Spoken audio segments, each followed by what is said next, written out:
Yo bre, grime, ja bacam bre, jer sam dečko grime. Uvek ne moram da budem hard, kada bacam freestyle znaš da sam cool. Kromi kao kući, ajde Pavli reći ću, da vidiš kako karam, ja bate haram. Kromi kao kući, ja nisam uba švaba, ja sam barbarin stari, zato te lupam po glavi, raznu temu umem da bacim, jer ja sam ti pravi način da spoznaš šta je free, da spoznaš šta je feeling. Kad imaš to u sebi, brate, uvek sve se dimi. Kromi kao kući, ajde u klobi luđi, bacim mi freestyle, ajde mi uđi u sobu ako smeš, ajde ako smeš, tu je gluva soba, ajde bato bre, ajde nam betlu bre, stani na crtu, da vidim da li možeš da baciš tu crtu.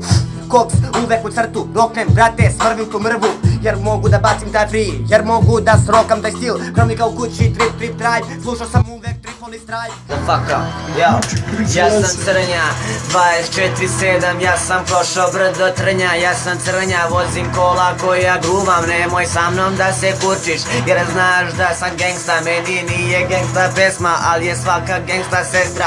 I zato ja bacam freestyle koji ne smeš da se zezaš, zato zezaj se pa bit ćeš dečko krezav, jer Kromi jeste gangsta i opasan je free. Ovaj flow mnogo dobro vozi, a gde ste vi, motherfucker? Freestyle koji dolazi iz Valjeva, 014, ovo je bre brdo Kraljeva. Samo grind, samo double time koji dobro vozi, a vidim ti si loš dečko i u prozi. Ti imaš jednu kajlu, a ona je bre džus. Kada vidim toga džusa, ja mu dam po guzi plus, jer me je mnogo sjebo na betlu sa coom, pa zato imam dobri freestyle. Ne zezaj se s mentolom, push.